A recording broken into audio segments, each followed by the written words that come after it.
Hello guys, physics foundation course के YouTube channel पे मैं राकेश रंजन आप लोगों को एक बार फिर से स्वागत करता हूं लेक्चर नंबर 3 वर्क और एनर्जी के लेक्चर नंबर 3 के साथ। इससे पहले बच्चों हम लोगों ने लेक्चर नंबर 1 और लेक्चर नंबर 2 को कंप्लीट किया था।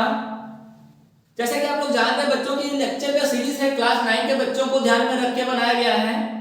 तो लेक्चर नंबर 1 में हम लोगों ने पढ़ा था वर्क डन के इंट्रोडक्शन को कंप्लीट किया था और लेक्चर 2 में हम लोगों ने टाइप्स ऑफ वर्क डन को पढ़ा था। तो बच्चों लेक्चर 3 में आज हम लोग पढ़ने वाले हैं एनर्जी। ये जो लेक्चर होगा एनर्जी पे बेस्ड होगा, जहां पे हम लोग एनर्जी को डिफाइन करेंगे, एनर्जी के कॉन्सेप्ट को बिल्ड करने की कोशिश करेंगे। इसके अलावा हम लोग डिफरेंट फॉर्म ऑफ एनर्जी को पढ़ेंगे। आज तो बच्चों हमें सिर्फ दो ही फॉर्म ऑफ एनर्जी पढ़ना है, एनर्जी के सिर्फ दो ही फॉर्म को पढ़ना है, kinetic energy and potential energy. आज तो एनर्जी का बहुत सारे फॉर्म होते हैं, लेकिन क्लास 9 के लेवल के हिसाब से अगर हम देखें, क्लास 9 के सिलेबस को देखें तो उसमें सिर्फ और सिर्फ दो ही फॉर्म पढ़ना है, काइनेटिक और पोटेंशियल। तो हम लोग काइनेटिक और पोटेंशियल का डिटेल में डिस्कस करेंगे, पूरा डीप कॉन्सेप्ट लेंगे, बेसिक लेवल से हाई लेवल तक जाएंगे, सीबीएसई लेवल। इसके अलावा उन बच्चों के लिए भी एक लेक्चर बहुत ही फ्रूटफुल है जो फिजिक्स ओलंपियाड का प्रिपरेशन कर रहे हैं। तो बच्चों बहुत सारा एनर्जी लेके आइए इस टॉपिक एनर्जी को कंप्लीट करने के लिए। तो जैसा कि नाम है बच्चों एनर्जी, मतलब इसको पढ़ने के लिए बहुत सारा एनर्जी हमें चाहिए। थोड़ा सा भी ध्यान हटा मतलब आपका कॉन्सेप्ट भी आपके ध्यान से गया, टाटा बाय बाय। तो बच्चों पूरे पे पूरा ध्यान आपको बोर्ड पे लगाना है, मैं क्या बोल रहा हूं उसको ध्यान से सुनना है। और जब लेक्चर खत्म हो जाएगा तो at the end of the lecture हम लोग कुछ न्यूमेरिकल करने की कोशिश करेंगे। हालांकि मैं न्यूमेरिकल का एक सेपरेट वीडियो बनाऊंगा जिसमें पूरा work done, kinetic energy, potential energy उस पे बेस्ड न्यूमेरिकल होगा। तो बच्चों आज का क्लास स्टार्ट करते हैं। कैसे स्टार्ट करते हैं? फुल ऑफ एनर्जी के साथ। सो बच्चों एक बार बोलिए दिस इज एनर्जी। ओके, तो बच्चों एक्चुअली में एनर्जी होता क्या है? तो जो इतना सारा मैं अभी कर रहा हूं वो एनर्जी के कारण ही तो कर रहा था। मेरे पास एनर्जी था तब तो मैं इतना लाउड स्पीक कर पा रहा था। यही तो एनर्जी है बच्चों। नहीं समझ में आया? कोई बात नहीं, मैं समझाता हूं आप लोगों को कि बच्चों एनर्जी एक्चुअली में क्या होता है। तो अगर हम बोले बच्चों कि एनर्जी का मतलब किसी भी ऑब्जेक्ट में कार्य करने की जो क्षमता होती है दैट इज कॉल्ड एनर्जी। मतलब कोई भी ऑब्जेक्ट कितना कार्य कर सकता है, कितना वर्क कर सकता है, दैट इज कॉल्ड एनर्जी।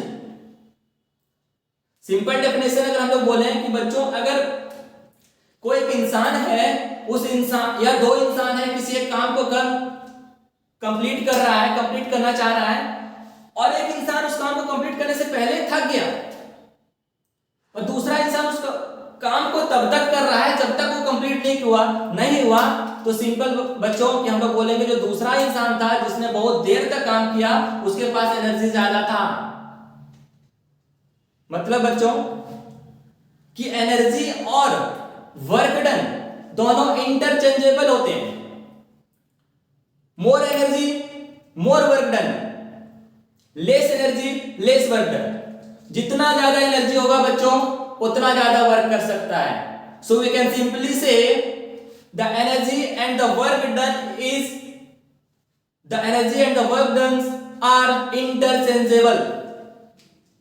बच्चों एक और एग्जांपल लेता हूं कि जब भी किसी ऑब्जेक्ट में एनर्जी होगा तो वर्क कर सकता है, और उसके बाद क्या होगा कि जो एनर्जी या जो ऑब्जेक्ट वर्क किया ड्यू टू द एनर्जी, उस ऑब्जेक्ट का एनर्जी कम होगा, उस वस्तु का एनर्जी कम होगा, और जिस वस्तु पे वर्क किया गया उसका एनर्जी क्या होगा? इंक्रीज करेगा। ऑब्वियस सी बात है बच्चों कि अगर मैं कोई काम कर रहा हूं, दिन भर कहीं पे जाके काम कर रहा हूं, तो मेरा एनर्जी क्या होगा? लॉस होगा धीरे धीरे। तो जितना ज्यादा वर्क हम करेंगे एनर्जी लॉस होगा, बट वर्क करने के लिए हमको एनर्जी बहुत एसेंशियल है, बहुत जरूरी है। Without energy we can not do any work. तो बच्चों अगर एनर्जी है किसी वस्तु में तो वस्तु फोर्स भी अप्लाई कर सकता है। यस, तो अगर कोई वस्तु दूसरे वस्तु पे फोर्स अप्लाई किया तो इस प्रोसेस में पहला वस्तु जिसके पास एनर्जी था उससे एनर्जी का ट्रांसफर होगा दूसरा वस्तु में। तो बच्चों पहला वस्तु का एनर्जी ट्रांसफर होके जा रहा है दूसरा वस्तु में, दूसरा ऑब्जेक्ट में, मींस पहला ऑब्जेक्ट का एनर्जी लॉस हो रहा है और सेकेंड ऑब्जेक्ट का एनर्जी गेन हो रहा है। मतलब सेकेंड ऑब्जेक्ट में एनर्जी इंक्रीज कर रहा है सेकेंड और फर्स्ट ऑब्जेक्ट में एनर्जी डिक्रीज कर रहा है। तो बच्चों जब सेकेंड और ऑब्जेक्ट में एनर्जी इंक्रीज किया, नाउ उसके पास भी वर्क करने की क्षमता आ गई, क्योंकि एनर्जी इंक्रीज कर गया। शुरुआत में तो उसके पास एनर्जी नहीं था, अब उसके पास एनर्जी आ गया, मतलब now he can do work as well. Okay, तो बच्चों एनर्जी एक बहुत बड़ा फैक्टर है। कोई भी इंसान कितना काम कर सकता है, बिना एनर्जी कोई भी इंसान कोई काम नहीं कर सकता है। क्लियर?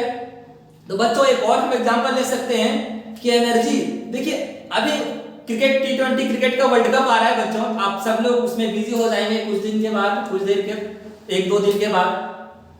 तो उससे पहले बच्चों पढ़ाई पे ध्यान लगा लीजिए थोड़ा, जो आपका भविष्य बनाएगा।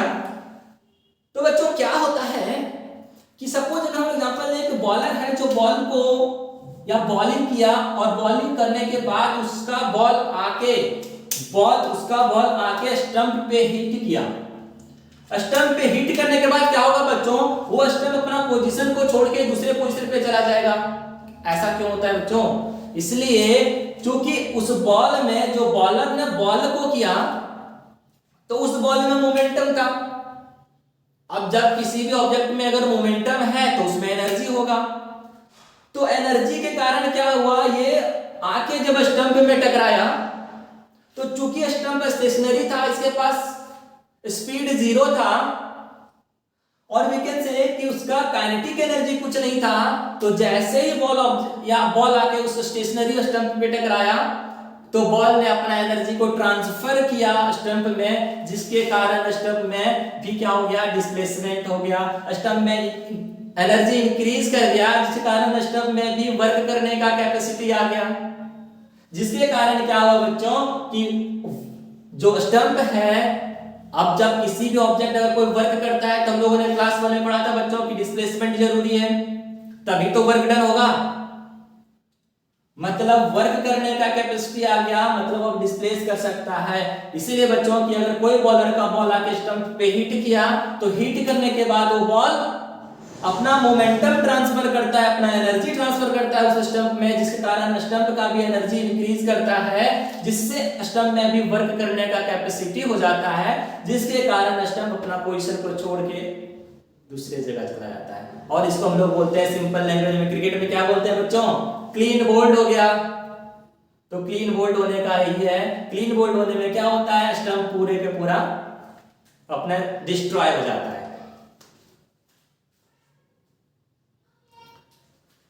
तो बच्चों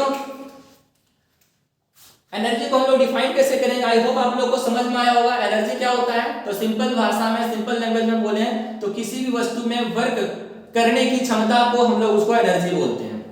टेक्निकल लैंग्वेज में बच्चों कैसे इसको डिफाइन करेंगे, तो सिंपल है, बहुत आसान है बच्चों। The capacity of a body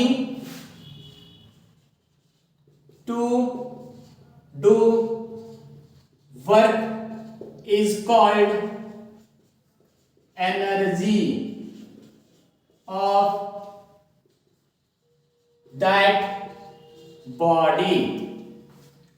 इसके अलावा बच्चों एक और डेफिनेशन, सिंपल डेफिनेशन है, इसको तो आप लोग समझ ही होंगे कि किसी ऑब्जेक्ट में वर्क करने की कैपेसिटी को ही हम लोग उस ऑब्जेक्ट का एनर्जी बोलते हैं। अब बच्चों एनर्जी या वर्क डन किस पे डिपेंड कर रहा है, एनर्जी पे। जिसके पास ज्यादा एनर्जी है वो ज्यादा वर्क डन कर पा रहा है। मतलब बच्चों का टोटल वर्क डन को हम डिफाइन करने की कोशिश करें तो वो भी तो एनर्जी हुआ। मतलब कोई इंसान जितना वर्क किया, जितना वर्क डन हुआ उस इंसान के द्वारा, वो भी तो एनर्जी हुआ। मतलब बच्चों की total work done by the man or any agent is also called energy. So second definition हम लोग बच्चों इसका लिख सकते हैं, और में देखें total work done by a man or any agent is called energy of that man or agent। कोई भी इंसान कितना वर्क डन कर सकता है वो एनर्जी पे डिपेंड कर रहा है। That means total work done by the man is called energy of that man. मतलब उस आदमी का एनर्जी पे ही डिपेंड करेगा कि वो कितना वर्क कर सकता है। उसके पास अगर ज्यादा एनर्जी है तो ज्यादा वर्क कर सकता है, और कम एनर्जी है तो कम वर्क कर सकता है। क्या कम वर्क करेगा? जैसे बच्चों अभी हमारे पास पूरा हाई एनर्जी है, तो मैं सुबह से क्लास ले रहा हूं बट फिर भी हमारा हाई एनर्जी है, अप्रोक्सीमेट 7 to 8 आवर का क्लास हो चुका है सुबह से, तो बच्चों इसके बाद भी एनर्जी हाई है। तो बच्चों इसको कंप्लीट करने के बाद, इसको नोट डाउन करने के बाद नेक्स्ट में हेडिंग दीजिए unit of energy.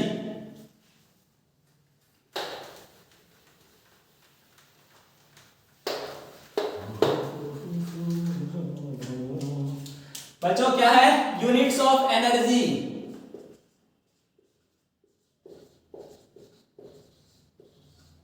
Units of energy. तो बच्चों मैंने पहले ही बताया कि वर्क डन और एनर्जी क्या इंटरचेंजेबल होता है, कहीं ना कहीं दोनों में रिलेशन है बाबा, इसीलिए दोनों का एसआई यूनिट भी सेम होता है, and that is joule. So SI unit क्या होगा? Joule, denoted by capital J. हम लोगों ने पहले पढ़ा था लेक्चर नंबर 1 में। सीजीएस यूनिट का बात करें बच्चों तो सीजीएस यूनिट भी इसका या एनर्जी का और वर्क डन का सेम ही होता है, दैट इज अर्ज। Okay,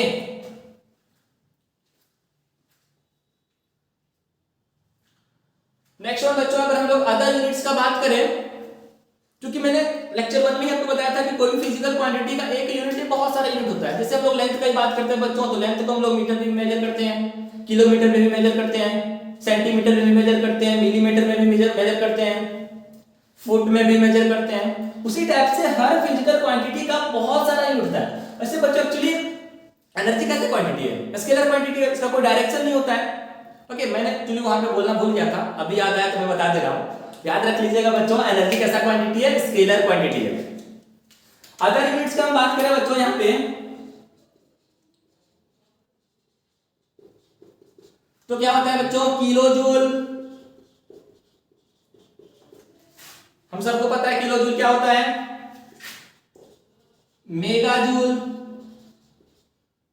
again we know very well what is megajoule. So kilojoule is denoted by KJ, yes और not? Yes, and megajoule is denoted by mj. Do you remember these things? Yes. Now, kilo joule mega joule के अलावा बच्चों दो और unit हम लोग पढ़ेंगे जो अभी हमारे लिए नया है, जो हमारे लिए नया होगा, और उसके बारे में थोड़ा सा हम डिस्कशन करेंगे। तो नेक्स्ट यूनिट क्या होगा बच्चों? Kilowatt hour.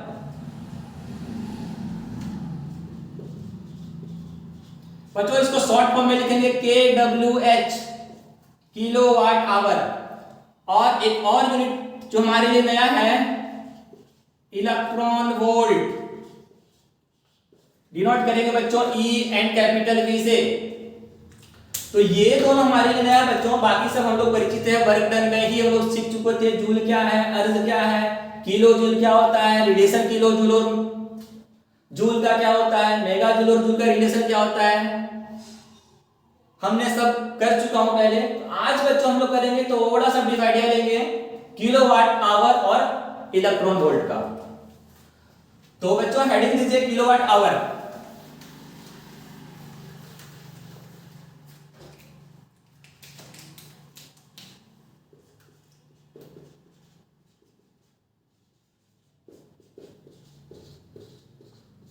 It is denoted by kWh. It is denoted by kWh.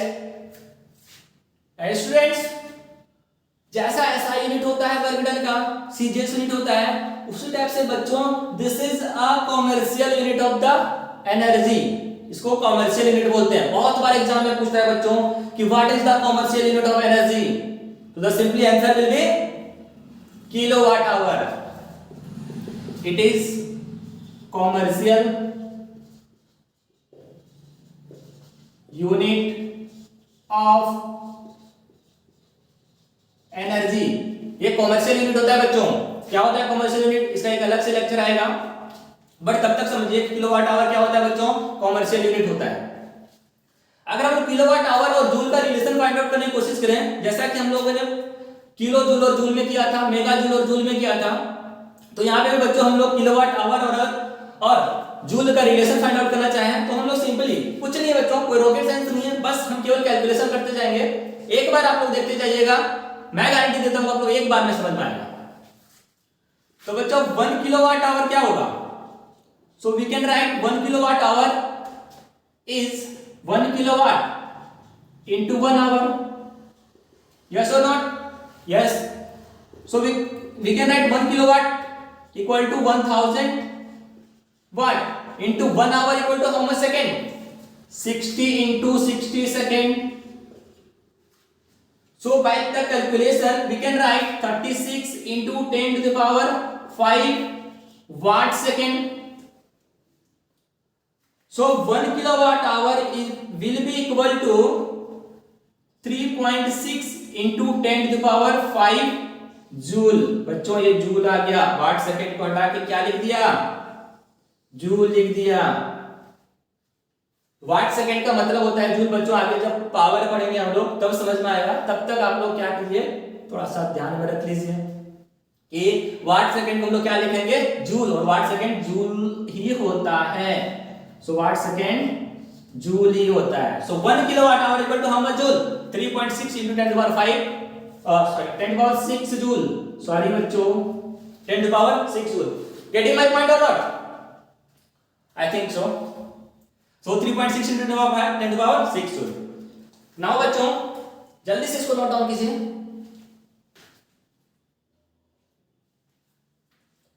Shall I erase it? Yes.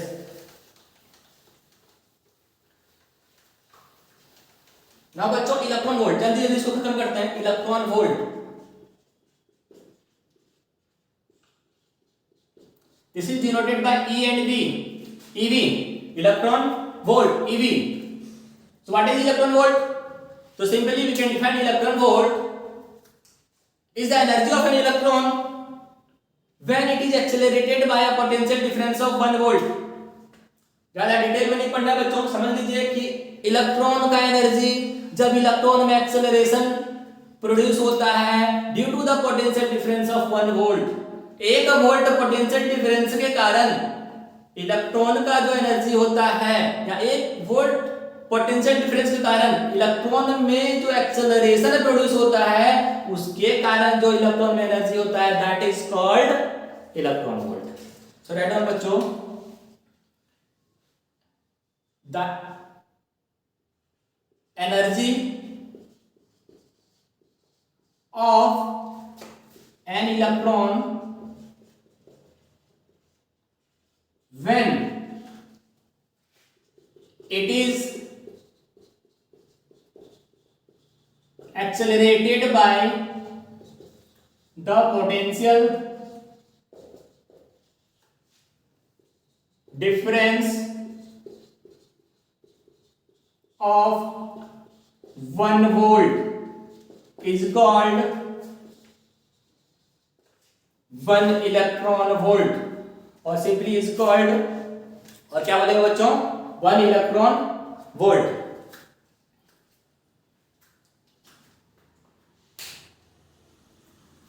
ना बच्चों अब हम लोग पढ़ते हैं फॉर्म ऑफ एनर्जी. क्या नहीं लिखे थे, कोई नहीं, अच्छा बगल से लिख लियो यार, क्या आप लोग भी बच्चे मन के सच्चे वाला कहानी. Okay so let's start form of energy. क्या हुआ?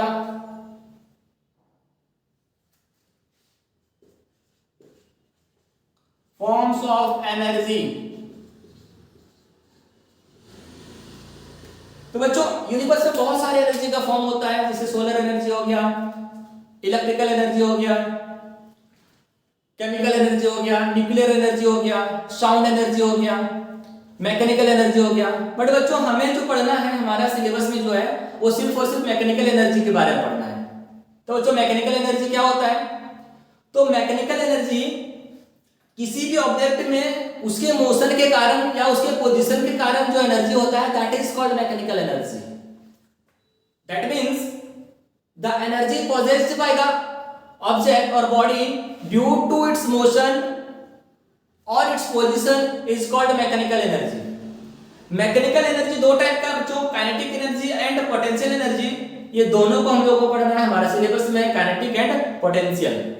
सो बच्चों हेडिंग पुट कीजिए मैकेनिकल एनर्जी। बहुत सारे एनर्जी का फॉर्म होता है बट हमें उससे मतलब नहीं है, हमें मतलब है किससे? मैकेनिकल एनर्जी से। और मैकेनिकल एनर्जी का दो टाइप, काइनेटिक एनर्जी और पोटेंशियल एनर्जी। सो बच्चों what is mechanical energy?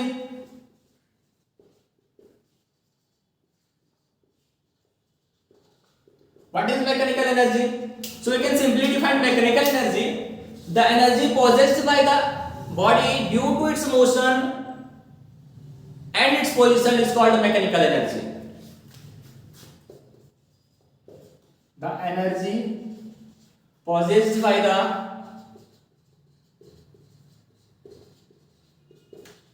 body due to its motion, क्या लिखा जाता है यार? ड्यू टू इट्स मोशन और its position is called mechanical energy. Short form में लिखिए बच्चों mechanical energy, ME। Mechanical energy को लिख सकते हैं। हाँ तो बच्चों मतलब ये मोशन के कारण भी और पोजीशन के कारण भी। अब जब हम लोग मैकेनिकल एनर्जी का दो टाइप पढ़ेंगे, काइनेटिक और पोटेंशियल, तो बच्चों वहां डिफरेंशिएशन दोनों में समझ में आएगा, दोनों में डिफरेंस समझ में आएगा कि जो मोशन के कारण ऑब्जेक्ट में एनर्जी होता है that is called kinetic energy and the position के कारण जो ऑब्जेक्ट में एनर्जी होता है that is called potential energy. That means इसमें कौन इंक्लूड है? दोनों है बच्चों, कि मोशन के कारण भी बात कर रहा है और पोजीशन के कारण भी बात कर रहा है, दोनों साथ में ही बात कर रहा है। मतलब किसी भी ऑब्जेक्ट में उसके मोशन के कारण, अगर ऑब्जेक्ट में मोशन हो रहा है, ऑब्जेक्ट में स्पीड है, तो उसके कारण जो एनर्जी होगा that is called kinetic energy. But mechanical energy क्या होगा? Sum of the kinetic energy plus and potential energy. So we can simply write mechanical energy is equal to kinetic energy plus potential energy. Write down this relation. ये हमें numerical solve करने में बहुत काम आने वाला है, इसके भरोसे हम लोग न्यूमेरिकल भी सॉल्व करेंगे। तो mechanical energy equal to kinetic energy and after that put the heading kinetic energy.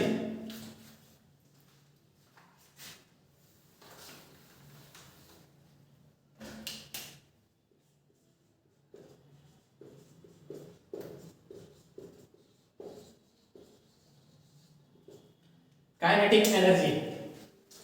तो बच्चों काइनेटिक एनर्जी क्या होता है? तो सिंपल, अभी हम लोग डिस्कस किया था कि किसी भी ऑब्जेक्ट में उसके मोशन के कारण जो एनर्जी होता है ना सर, उसी को काइनेटिक एनर्जी बोलते हैं। मतलब मैं अगर चेयर पे बैठा हूं तो मेरा काइनेटिक एनर्जी होगा क्या? नहीं। मैं यहाँ पे खड़ा हूं, मेरा काइनेटिक एनर्जी होगा क्या? नहीं। लेकिन जैसे मैं यहाँ से दौड़ना स्टार्ट कर गया तो मेरे पास काइनेटिक एनर्जी आ जाएगा। That means the energy of the object due to its motion.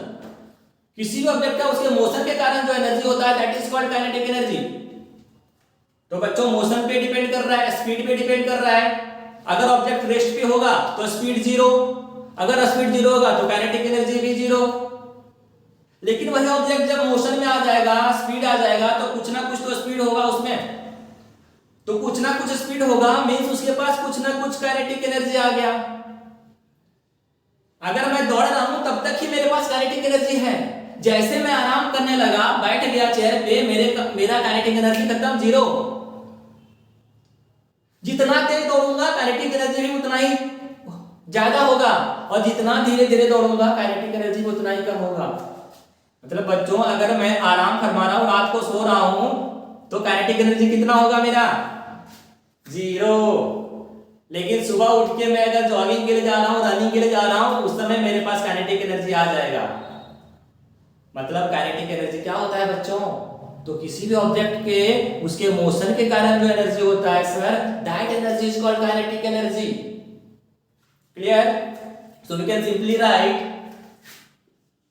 The energy possessed by the body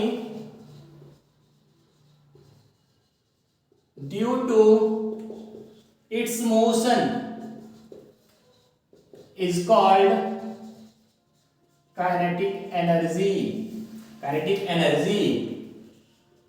Okay, so the kinetic energy का फॉर्मूला क्या होगा बच्चों? आगे हम लोग एक्सप्रेशन भी देखेंगे इसका। तब तक फॉर्मूला केवल लिखते हैं कि E is equal to half M V square होता है। हाफ एम वी स्क्वायर क्यों आया, कैसे आया, कहां से आया, क्यों आया, कैसे आया, कहां से आया, हम लोग अभी थोड़ा सा देर के बाद थोड़ा देर डिराइव करेंगे, एक्सप्रेशन को लाएंगे, कहां से आया फॉर्मूला देखेंगे। तब तक बच्चों आप लोग समझ लीजिए काइनेटिक एनर्जी का फॉर्मूला क्या होता है? Half M V square, half M V square. तो बच्चों यहां पे m क्या होता है? m होता है मास, जिसको हम लोग केजी में लेंगे, स्टैंडर्ड यूनिट में याद रखना। v क्या होता है? वेलोसिटी, और वेलोसिटी का स्टैंडर्ड यूनिट क्या होता है बच्चों? मीटर पर सेकेंड। याद है या भूल गए सब? जब हम लोग पढ़ रहे थे मोशन, तो वहां पे बताया था आप लोगों को velocity, speed, displacement, distance, like that, scalar quantity, vector quantity. तो वहां पे हम लोगों ने देखा था कि वेलोसिटी का स्टैंडर्ड यूनिट क्या होता है? मीटर पर सेकेंड। तो हमें भी यहाँ पे सब स्टैंडर्ड यूनिट लेना है। अगर किसी दूसरे यूनिट में दिया हुआ है तो बच्चों हम लोग उसको कन्वर्ट कर लेंगे फॉर द क्लास 9 क्लास के बच्चों के लिए। बच्चों उसको मीटर पर सेकेंड में लेंगे वेलोसिटी, और मास किस में लेंगे? केजी में लेंगे। और क्या लिख सकते हैं बच्चों? Kinetic energy increases with increase, or we can say kinetic energy of the body increases with increase in speed and decreases with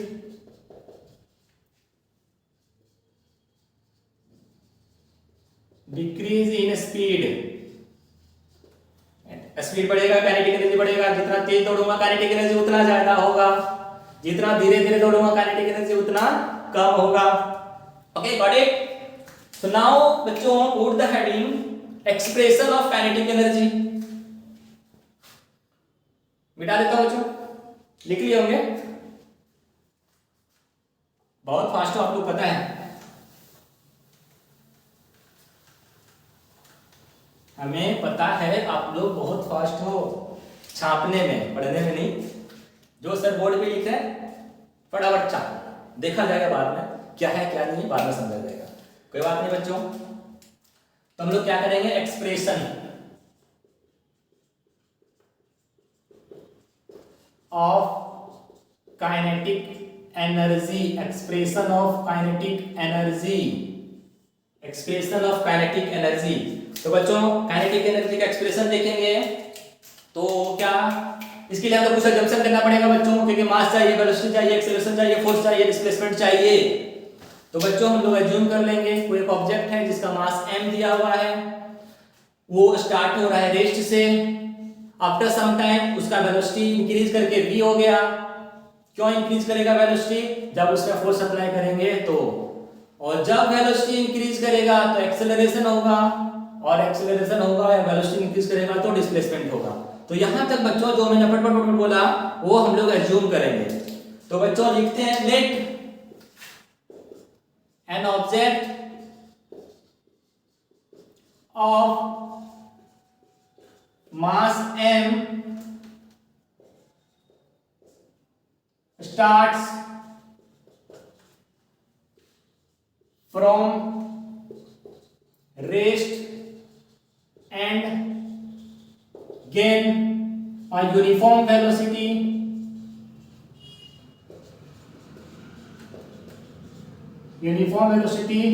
v। कितना वेलोसिटी गेन कर लिया? v वेलोसिटी गेन कर लिया, uniform velocity v। Let force, let F is the force applied on the body. Due to this, the body accelerated by a, और acceleration हो गया, force लग गया, डिस्प्लेसमेंट तो होगा ही होगा। Let the body displaced by s।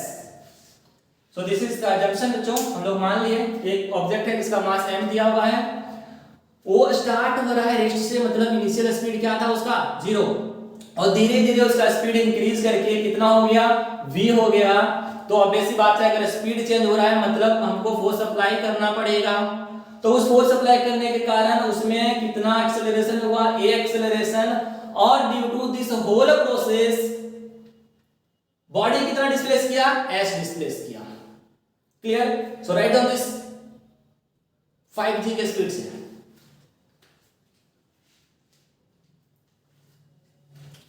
तो बच्चों कोई बात नहीं, लिख लिया होगा, नहीं लिखा होगा तो वीडियो को पॉज करके लिख लेना। तो बच्चों work done by the body कितना होगा?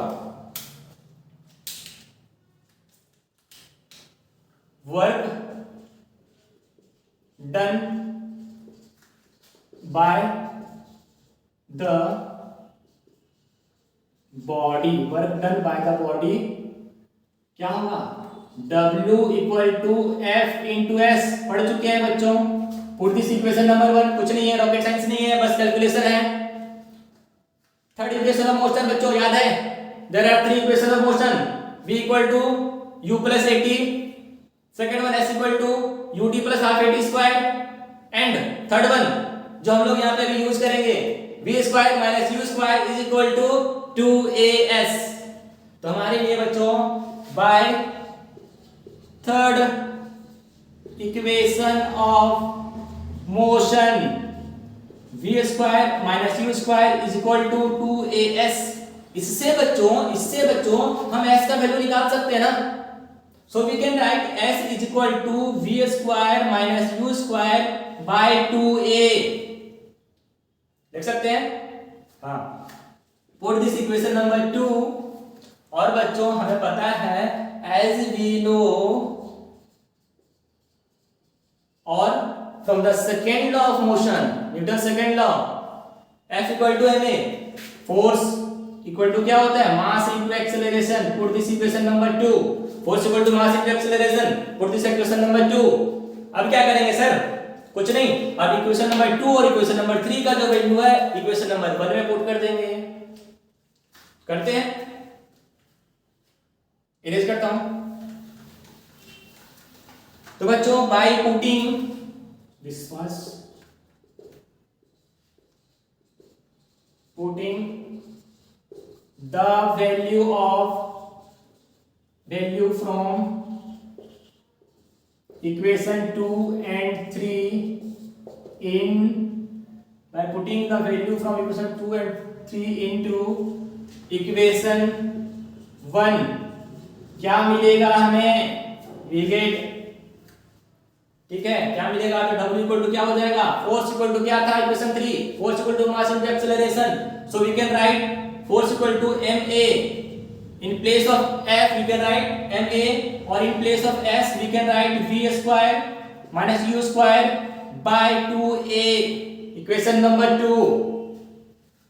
सो इस a और ये a दोनों कैंसिल आउट हो गया बच्चों, तो क्या बचेगा, इस हाफ को इधर लाएंगे तो हाफ m, अंदर में क्या बचा v square minus u square, this is the work done, this is the work done.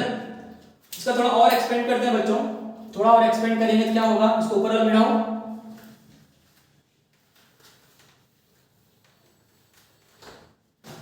तो W इक्वल टू क्या हो जाएगा, half M V square minus half M U square हो जाएगा, कुछ नहीं, इसको इससे मल्टीप्लाई किए, इसको इससे मल्टीप्लाई किए। ओके, नाउ बच्चों हमें पता है कि u क्या होता है, इनिशियल वेलोसिटी, v क्या होता है, फाइनल वेलोसिटी। अब बॉडी स्टार्ट कैसे हुआ था, रेस्ट से स्टार्ट हुआ था ना, मतलब इनिशियल वेलोसिटी 0, मतलब u 0, as body starts with rest, therefore u equal to 0, जब ये u इक्वल टू 0 हो जाएगा तो ये पूरा का पार्ट क्या हो जाएगा बच्चों, 0 हो जाएगा, ये पूरा पार्ट 0 हो गया, तो क्या बच जाएगा, w equal to half M V square, w equal to half M V square. अब बच्चों ये तो बोला कि काइनेटिक एनर्जी का एक्सप्रेशन हम निकालेंगे, आपने sir w equal to half M V square निकाला, इतना बड़ा बवंडर या क्या कहे बलेंडर क्या होकर दिया, तो बच्चा कुछ नहीं, अरे बेवकूफ, हमने क्या पढ़ा था कि जो वर्क डन होता है टोटल एनर्जी तो होता है, work done by the man is called the energy. Energy का दो डेफिनेशन लिखवाया था ना, सेकंड डेफिनेशन देखिए बच्चों, तो क्या होगा, simply we can write this is the kinetic energy equal to half M V square. तो सर काइनेटिक एनर्जी क्यों लिखा आपने, पोटेंशियल एनर्जी क्यों नहीं लिखा, तो अगर ऐसा आपके दिमाग में आ रहा है बात तो आप बहुत बड़े गधे हैं बच्चों। ये किसका एनर्जी है, वेलोसिटी के कारण, स्पीड के कारण, और स्पीड के कारण, मोशन के कारण कौन सा एनर्जी होता है, kinetic energy. So that's proof kinetic energy equal to half M V square. Clear, ठीक है। नेक्स्ट बच्चों हम लोग थोड़ा देखते हैं, बच्चों कोशिश करते हैं एक और कॉन्सेप्ट को समझाने का। यहां से देखिए, यहां से पकड़ते हैं, इसको मिटा दो, ठीक है, मिटा दिया, इसको भी मिटा दिया, थोड़ा देर के लिए मैं इसको वापस लिखूंगा, हाफ एम यू स्क्वायर, यही था, मैंने वापस लिख लिया। बच्चों वर्क डन मतलब क्या, half M V square minus half M V square. बच्चों v is the final velocity, u is the initial velocity. So final velocity, this is the final kinetic energy, this is the initial kinetic energy. That means we can write final kinetic energy minus initial kinetic energy.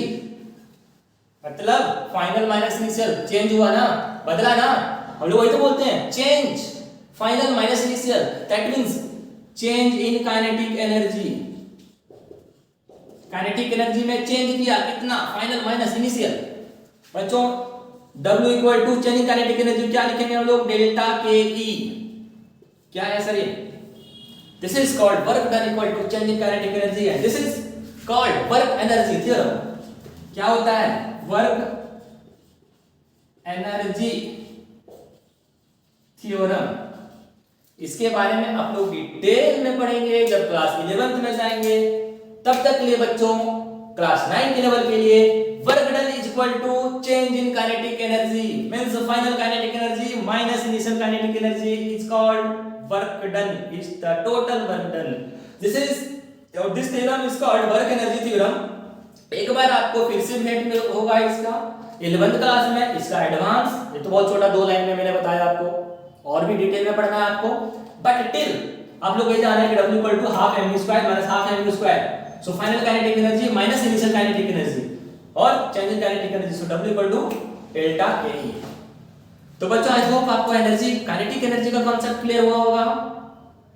इस energy को पढ़ाते पढ़ाते मिला कि energy बहुत loss हुआ, थोड़ा सा एनर्जी गेन करना पड़ेगा। तो लेक्चर नंबर 4 आएगा इसका बहुत जल्द, जिसमें हम लोग पोटेंशियल एनर्जी कवर करेंगे और इसके अलावा पोटेंशियल एनर्जी, काइनेटिक एनर्जी और वर्क डन पे बेस्ड बढ़िया बढ़िया सा न्यूमेरिकल करेंगे बच्चों, दिमाग पढ़ने वाला न्यूमेरिकल। क्योंकि जो भी चीज हम लोग थ्योरी में पढ़ते हैं बच्चों, जब तक हम उसको अप्लाई करना नहीं सीखेंगे हम उसको सीख ही नहीं पाएंगे। मतलब प्रैक्टिकल नॉलेज जरूरी है बच्चों, अप्लाई करना सीखना जरूरी है। अप्लाई करना ना सीखेंगे तभी हम जब हम न्यूमेरिकल सॉल्व करेंगे। तो बच्चों तब तक के लिए हंसते रहिए, मुस्कुराते रहिए, tata bye bye, take care.